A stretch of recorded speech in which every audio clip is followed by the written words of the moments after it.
Hi, good morning, good afternoon, everybody. It's early for the people in the West Coast, but then I have a daily class a little bit later this afternoon. So thank you for bearing with me to have a slightly earlier Zoom chat. And this is a Zoom chat that I offer to all the subscriber and enrollee of my class.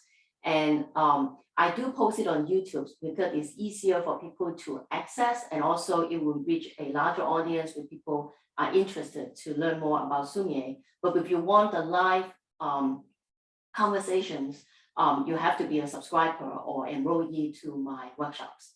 So let's get started. I'm Joan Lok, and I know that more people will be joining me. What I usually do is this Zoom chat is usually monthly. I start off monthly, and then at one point it appears that I do not have a lot of audience, so I actually change it to bi-monthly. But then I also have requests to make it monthly again. So this is my questions to you.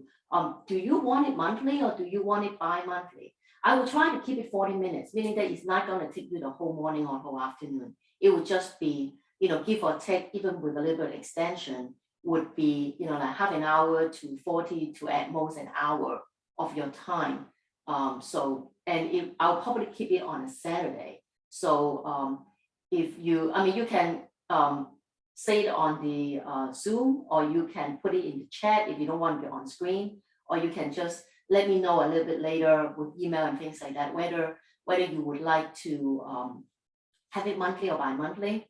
Let me know, because I want it to be a meaningful conversations. And I also want it to actually be more interactive as a Q&A, because that when I started my courses, it's mainly on video, and I miss the interaction with my students. So this Zoom chat is kind of like a way for me to get connected with you, because I know some of you has attended my in-person workshop, and one of the things that I really miss in the pandemic is actually the personal and in-person contact with my student, not only during the class that I can really show them how to hold a brush or things that may not be so obvious on a video, but then in person, then you can see that maybe the pressure on the brush or the amount of water and things like that would be clearly shown, right? But then another thing that I miss is actually the chit chat and the lunch break that we have together. And sometimes if I'm out of town, we may even go out to dinner together and know each other. I actually miss that interaction. So hopefully this Zoom chat would let us know each other a little bit more, and also give you a chance to ask questions that I think is helpful, but it may not be like sufficient to be like a course or something. And besides is Q&A, so it could be all over the place. Is almost like miscellaneous. When you go to Jeopardy, sometimes they have a category that actually is like no category. Is like anything goes. It's called potpourri. So like this is kind of like a potpourri. It's a mixture of a little bit of everything. So let me see. I do have a chat comment. Okay, right. Thank you. So it appears that like people really like the tips, and I will cover some of them today. And before I start, I know some of you are many of you are enrollee to my courses or my Zoom workshop. A reminder that I will be celebrating my 2-year anniversary at the end of August. And also a reminder that because the way the system is set up, if you enrolled on whatever day in 2020, say for example on September 1st, on September 1st, 2022, the 2-year will expire, meaning your access to the videos would expire. So I want to remind you a few months ahead of time. So if you want to rewatch the video, or if you didn't have a chance to finish the entire course, you may want to take these few months to work on that. And if you have any questions or comments, do let me know. Let me see, if there's something that I can do. And before the recording, I did say that, like anything can have a workaround. However, in order to have the workaround, I have to pay into a bigger subscription and things like that. And I'm a poor starving artist. I actually cannot afford the monthly substantially increased subscription. So like meaning that even is is able within the technology, but then I have no access to it. So I may not be able to give you the workaround, but then, do let me know. I mean, sometimes I ask, sometimes I can do it, sometimes I can't. And we'll find out, we're learning. Okay. So I also want to show you this, the little, let me see, it's visible in this, I'm actually using the phone for the camera. And the reason is, some of you know that I moved, and the mover didn't break my camera. But what happened is when I moved to the new place and I tried to reset up my camera, I used a little Sony camera, and then the stand that I put the Sony on, I was just turning to try to find something, and then the whole thing toppled. The whole thing toppled, it didn't break my camera, but then because the camera was connected to the cable hit the floor and actually get banded on the connecting area. And I looked high and low, no cable in my house can be replaced with that. And I looked high and low online. However, unfortunately, even I tried to buy the one that lists the manufacturer, the camera model, and swear that it works, it didn't. I mean, I waited 1 to 2 weeks for that to arrive, plug it in, it does not fully fit in, because it's kind of like if you lost the remote to your TV and you buy a universal remote, not all the time it works. And that's the same thing, like because the manufacturer cable has been ruined. And so I was unable to use my Sony. And the funny thing is, I actually tried to use my husband's camera, which is a Fujifilm, but it is like the gigantic full-size camera, and it's too heavy for my stand. I have to buy another stand in order to hold it. So one way or the other, like the good thing about technology, I actually figure out a way to use a phone. And the good thing is there's actually no cable.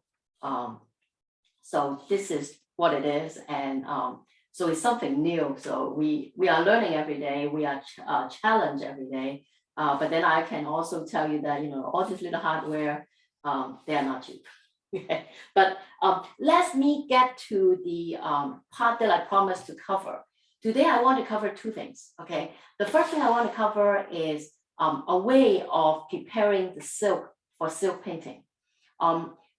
Honestly, if you are doing silk painting, you don't have to prepare anything. If you already bought the silk from the retailer, that is a silk that the manufacturer already said that it is for Sumi-e painting, it should be ready to go.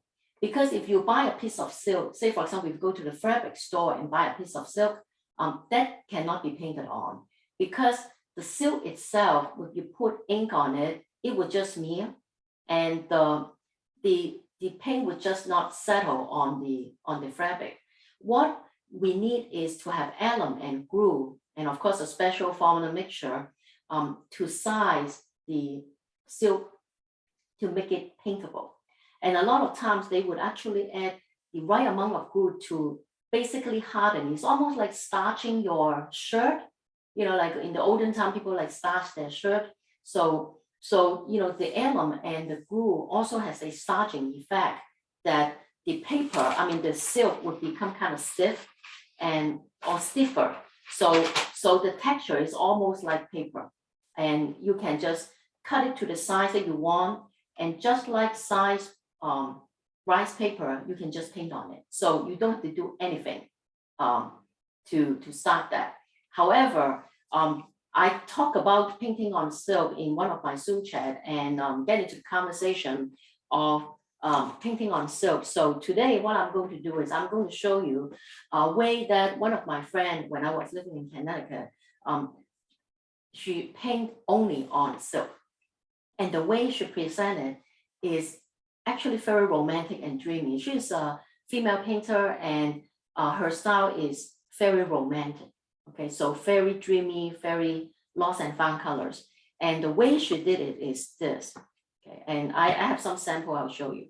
But basically, what she did is she had her piece of silk mounted on a frame board, all right? And then she'll paint on it. And after she finished painting, to actually present it without taking it off the board. Without taking it off the board, finish it, and that would be the finished work. And I mean, of course, this is not the painting, but then the beauty about this is because silk, like rice paper, are kind of transparent. And when it is transparent, if you do not mount it onto a surface, but let it, because if you do that, you basically let it free floating. So there is a translucent quality to all her finished work. So she'll show me how to do this. I'm going to show you how to do that. So let's switch the camera. Oh, by the way, do I have any questions on what I'm going to show you? Okay. So, all right. So here, what you did is, by the way, I mean, I don't paint on silk, so I actually don't have the right paper. So what I did is I just find a piece of fabric that is very translucent. This is not silk and this is not painting silk, but then I just want to use it as an illustration, right? So for example, if this is the silk paper that you bought from the store that is ready to be painted on. So instead of just using it as a, like the rice paper and just paint on it, what you do is, first of all, you have to plan. You have to know, the size of your finished work and the size of the mat that you're going to use. So for example, if you know that your finished work will be on this mat and the opening will be this size, right? So what you're going to do is you are going to find another scrap piece of mat that have an opening slightly larger than this. And then a lot of times we have it narrower, okay, kind of like a wider opening. So you have this. This will not be seen by the viewer, okay? This will just be, and then you can easily use a mat board because this is what my friend used. And so it's just another piece of mat board. And you cut an opening. And it doesn't have to be rectangular. It could be a square. It could even be a circle. If you want your finished artwork to be circular, you can have the circular one. But basically, this is the mat board that has an opening and has the mat on all sizes. And by the way, it's one piece. It's a hollow. So don't put like 4 pieces of paper together because when you stretch it, it might break. So if it is a hollow, it would not, right? So you have, this is the piece of mat that mat board, or this is the support that I have. And this is my silk. And my silk, when I cut it, I would have it, I mean, of course, depending on the rim. You can have it just slightly bigger than this. But then what my friend did is she actually have it bigger than this, bigger than her frame, because she's actually going to do the wrap around, right? So you have the silk cut, you have the mat board. So the second thing you want to do is actually to apply glue, okay? What kind of glue? Usually use the glue that you use for mounting. And as I say, this is only my illustration. I'm just using, like regular glue. So I'm just using some student glue to show you how it's done. So, right. You can use your finger or you can use an old brush. So I'm just going to use my finger. So basically you just apply glue all over the board, all right?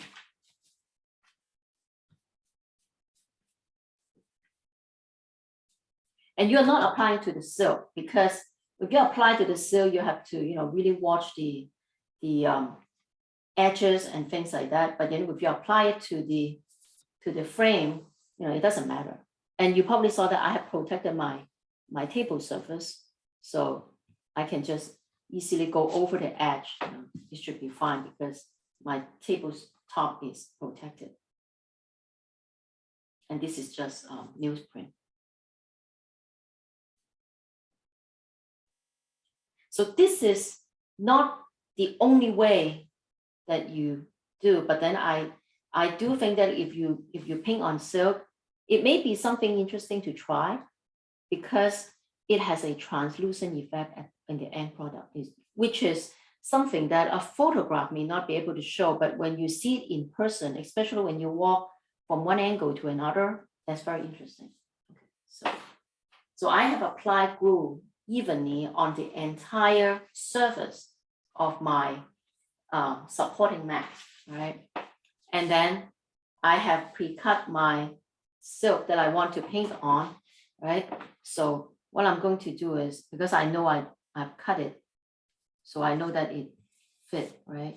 And if it is a piece of silk, you should be able to easily tighten it.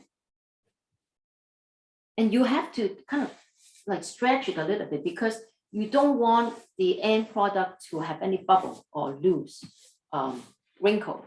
So you have to kind of smooth it out. And since this is all, it has glue on it. And if you do this, you should be able to have a pretty good sticking, all right? And there's no bubble. And of course,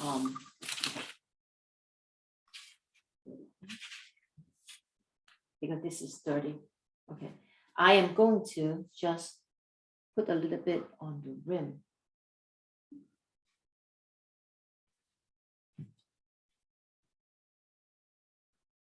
Because I want to actually wrap the whole thing.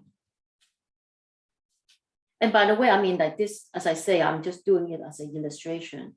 When you do this, you know, because you don't want to waste your silk. I mean, the fold could be, you know, like half an inch.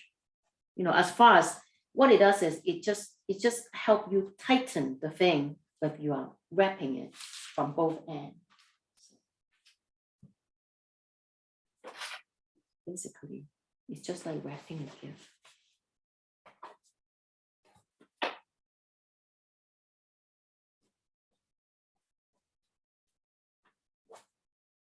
And since this is silk paper, they're actually very thin. It's very easy to stick. So.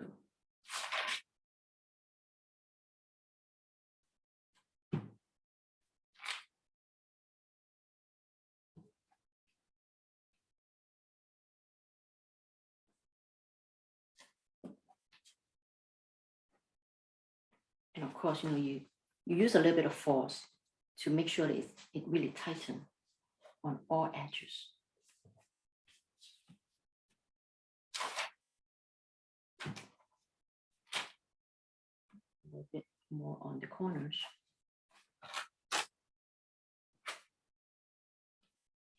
Here.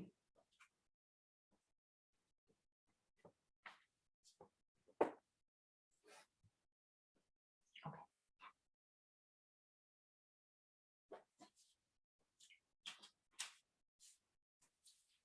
So, let's wash my hand a little bit. Okay.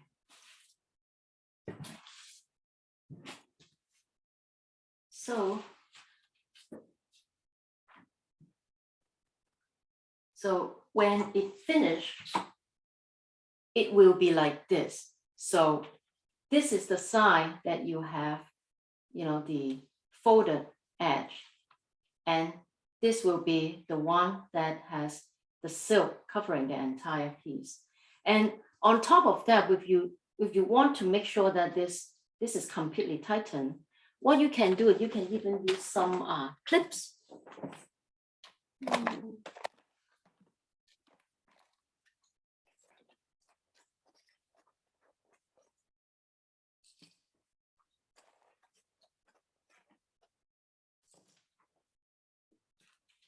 So what you can do is, you know, if you really want to make sure you can, you know, even like tighten it and use some clips.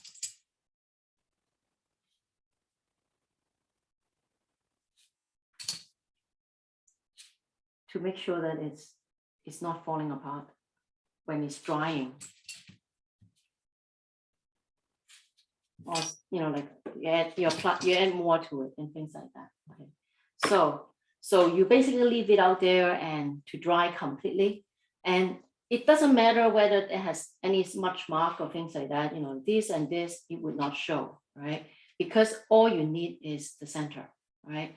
And after, I mean, by the way, you know, like you want to make sure this is completely dry before you work on it. And when it's completely dry, it should be really bone tight, all right? Okay. And like this one I made a few days ago, so it's already really finished. And then what you do is just like painting. You just use it as with this is a piece of paper, and then you just paint on it, right? And the beauty about this is also a lot of times when it comes to silk painting, the style on silk painting are usually going to be the meticulous style, the refined contour. So if you are doing the refined contour, you can put your sketch on the back, and then you can actually trace it. For example, like say for example, this is the design that you are painting on. You can even put it like that, and you can easily trace it, just like like a Sumi-e paper one. But then you don't even need charcoal, because there's a little bit of distance between, because it's the height, the thickness of the board. So you can just paint on it, and then as I say, usually we do the gongbi style. So it's layer and layers of wash, and multiple fine washes in order to build up the intensity. So this is really good for a kind of like a painting, actually, this style that has very subtle gradation between the front and back, between the layers, and a silk painting would really show. And when you finish, of course, just like any other Sumi-e painting, you let it completely dry. And say, for example, this has finished. So what you do is, as I say, you already planned this, so you know the mat that you're going to use. For example, this one, when it's finished, I plan to put it in this mat. So you see, this is a perfect match. And if you look at the back, the painting itself is, just like when you met a watercolor work, is slightly larger than the opening, so none of the edges will show, right? It's just slightly larger, right? So when you put it in this mat, and you have a backing, so this will be the finished work, but then it would have a kind of like almost like a floating effect on the artwork, because the artwork is kind of suspended between the mat and the back of the mat board. So it's almost like a piece of silk floating under mat. Okay. So any questions of like this particular way of painting on silk and preparing to do that? Do you cut your own mats, or do you buy them? The one that I just did is only for illustration purpose.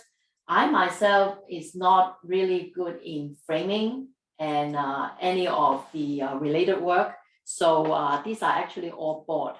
This really nice little square, and these are all bought or custom made by someone else, because like in Asian China, there's a extremely famous landscape artist. His name is called Shao Ying. He is kind of like one of the four master of the dynasty. And he's a very humble man as well. So when people ask him about what he's good at and things like that, he humbly said that he's not good with his calligraphy because he just don't have time. Since all his painting take up all of his time, he has no time to practice his calligraphy. But actually, his calligraphy is not bad. But then, he really think that, I still have a whole lifetime. I still need a whole lifetime to perfect my painting. I have no time to do my calligraphy. So I have to say that I still have so much to learn in painting. I really, don't have the time and the discipline to focus on matting and framing. So unfortunately, all of my work are done by someone else at a price. But then that's what I have to pay for. I pay for the time, but I do not do my own matting. Very simple cutting, I think most people know how to do. But then if it go to a higher level, the cutting of the corners is actually quite difficult. I mean, because I mean, at the corner, you can actually use a matte knife that, you know, the kind of like the system already put it on a 45 or, you know, whatever angle. So cutting it at an angle is not that hard, but then, you know, doing the corner and making it fall off exactly is not that easy, or at least to me. And besides, I think it's also the strength of your arm. Unless you have a really professional cutter that, you know, almost like feather-like, you can just push down and then it's cut. However, you know, for me to cut the mat, I have to almost like put my body weight on it and then do it. And every time I did that, you know, like my index and pointer hurt, because, you know, when the way you hold the braid, you know, and so one way or the other, I mean, I occasionally did it because sometimes there are emergency framing that you must do something for a show and things like that, and you just kind of have to do it within the time frame, and you just have to do it yourself. But then majority of my framing are done by someone else. So, let me see, I have a comment on the chat. Okay, thank you, Judy. Yeah, it is very cool. This particular presentation method is very cool. I have to say that it's really beautiful, especially the style of my friend is, she's a flower painter, is into very romantic flower, kind of more like this style, you know, like with background, with shading, with lost and found, you know, things like that. So it's very fitting. But then, you know, you can use it for other, and I'll probably say if you have silk, try it, try to see, you know, like where you like that. But then it is a little bit of work. You do have, you know, to prep it, and you do have to have an extra mat as a support, and you do have to plan it ahead of time. All right, so let me see if there's any other questions. Can you mount rice paper same way? I have not tried it. I do not know. I think it's possible. However, paper dry, when paper dry, because actually when paper is wet, it expands, so it's bigger. Say for example, if you measure a say 8 by 12 or 8 by 10, and when you stretch it, it could be 8 1/4 and 12 1/2. I mean, it actually lengthen a little bit. So when it dry, it will tighten, so it becomes smaller. And that's why, you know, for example, I think those who are into watercolor would know that when you scratch your paper, and if you use just a regular staple gun, and depending on the kind of paper you are stretching and things like that, sometimes, you know, the contraction is so hard that the staple actually would be off, and then everything is off the board because the pulling is so hard. When you use water and use paper, depending on the paper and things like that, because you have two drying involved. You have the paper drying on its own, and you have the paper drying on the mat board. So would the differentiation be so bad that the pooling is different and it might create a tear? I do not know. It all depends on the paper and things like that. But then I don't think it would. So okay, let me see. Okay, let me see. I do have a comment. Okay, with the paper is thin, it could put. Yeah, that is true too. You know, like, and another thing is, for silk, when you touch it, it has a, because it's fiber, it's fabric, it's a little bounce to it, from back and forth, so it can withstand more washes. But then when it is rice paper, on this, I am not sure. But I have to say that since the question has been asked, and I do have, you know, additional little mat board that I own, that, by the way, you know, as I told you, you know, I just moved, and when you move, the funny thing is, you never really inventory what you have until you move, and then the mover label everything as supplies.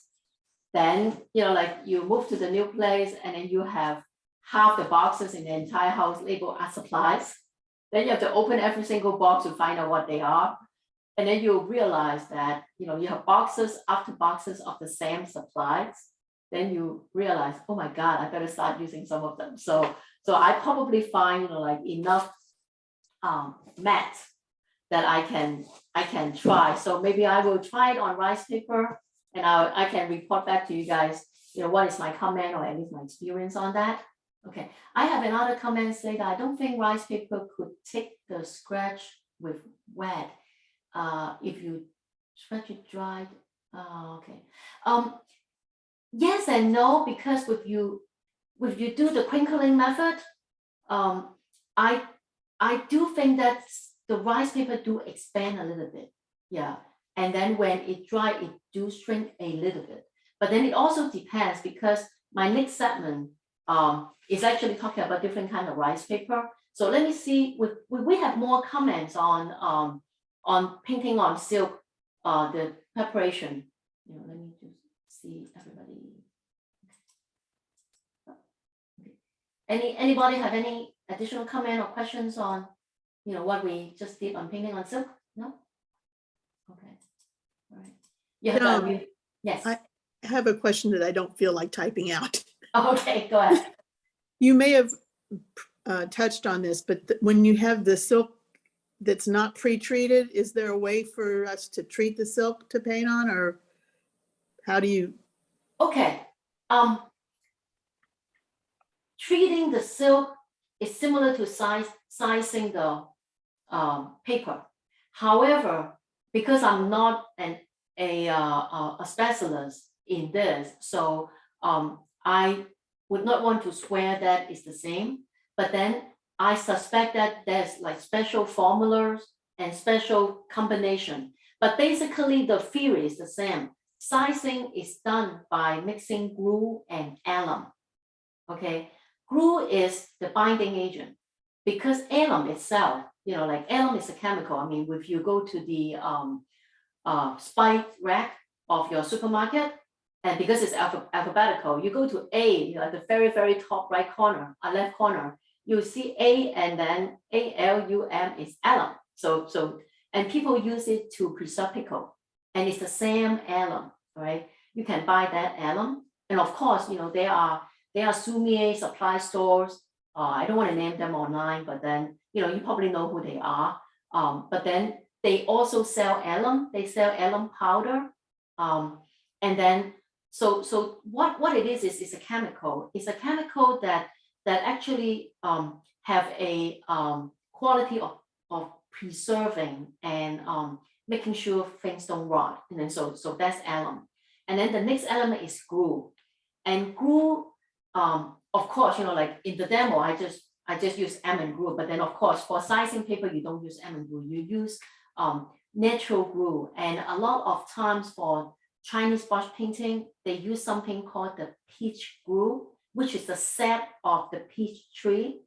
So, similar to the sap of, like rubber, that you basically cut on the tree bark, you do little lines and then let the sap come down, and then you refine the sap and the sap become gummy, and that would be the glue of the particular tree. And then the plant that they use is peach, right? Peach tree. And that's the usually the Chinese way. But then in Korea, in Japan, do they also use the peach tree, or they use another kind of tree? I do not know.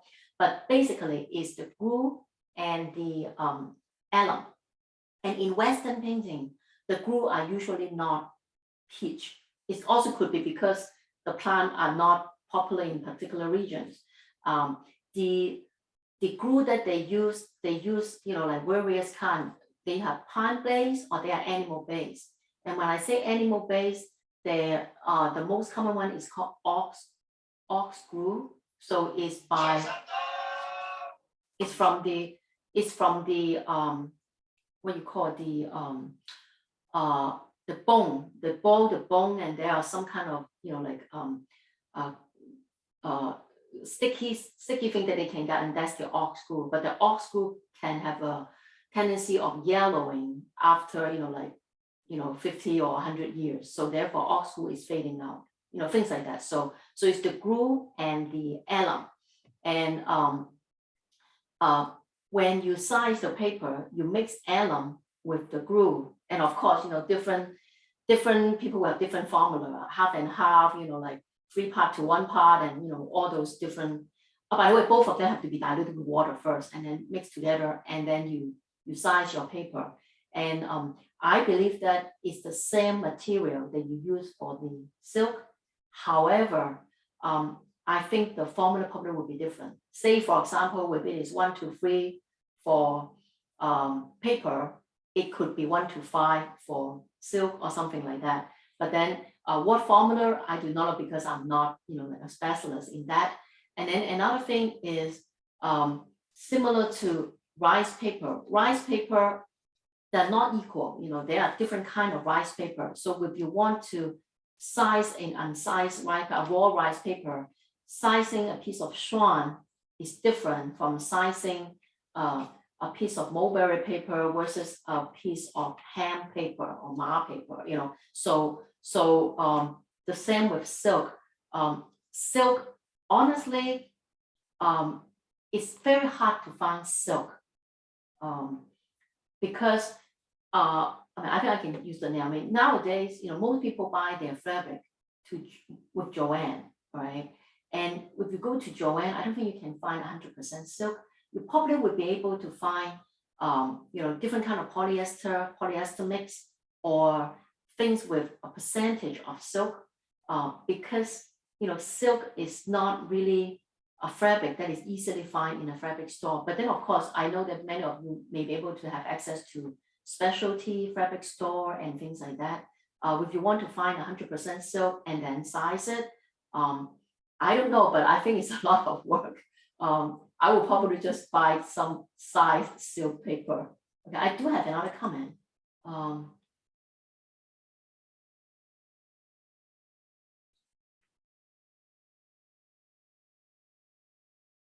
Okay, I have a questions on one of the lessons. So let me just try to answer it, because another thing is I also noticed that I have used up all my time in demonstrating how to do this and answer this. So I probably don't have time to talk about various kind of rice paper.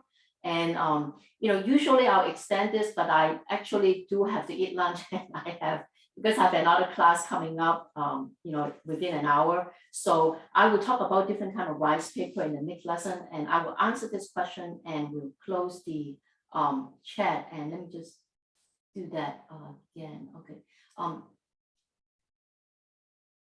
Okay. I'm interested in something like a pine tree branch, very much, and foreground with landscape mountain, possibly mist behind.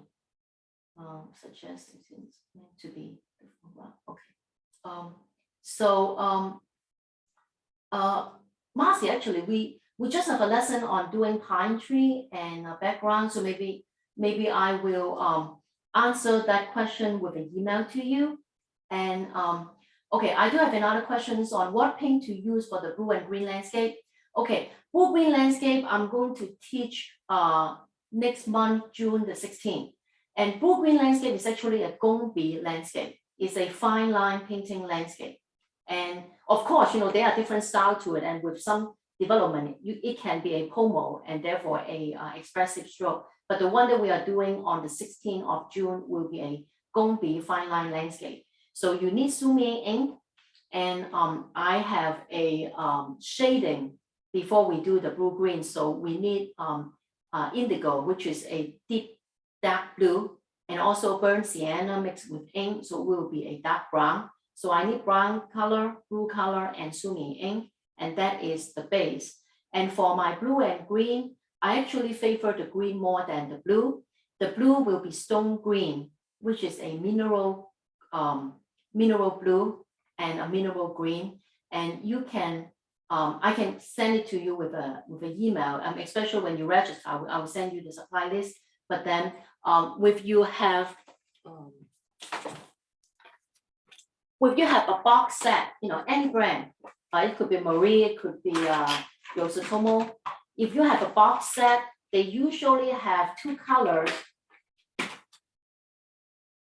and that would say stone green or number 3 green and number 3 blue, and those will be the 2 colors that we'll use, which is stone green and stone blue. As a matter of fact, when it comes to the green and the blue, the mineral green, mineral blue, if you're really into it, they have level 1, 2, 3, 4, 5, and the same with the blue and the green, and they are slightly different. I mean, they are, it's not all stone green or stone green, but usually the stone green that we have in the box set are number 3, and the blue is number 3, or sometimes they call it stone green or stone blue, but those are the green and the blue that we're going to use. Marie can be it, Yoshimoto, or because of the class, a tube would be enough. But then honestly, if you're really going to finish a stone blue or stone green painting, you need a lot of those, because that's one of the reasons why those paintings are highly valued, because of the material cost as well. They use a lot of the blue and the green, and they also apply it in multiple layers. So it's not like you put 1 layer and it's done. You put multiple layers and you build up the intensity. But we can talk more about that. And let me see. I do need to stop the class, and I apologize for not including my rice paper one. So I will talk about the rice paper one in next month Zoom chat, and then the following month I will cover the use of the leisure seal, because I do have a question on that as well. So let me see, do I have any additional comments and things like that? If not, we will probably have to close for the day, because I have to get my lunch and prepare for the next class. But thank you everybody for joining. I hope you enjoyed today's class, today's chat. I do hope that is informative, and if you find this interesting, let your friends know they can watch it free on YouTube. And I do hope that this is helpful, and hope to see you in an additional workshop. Thank you. Bye-bye.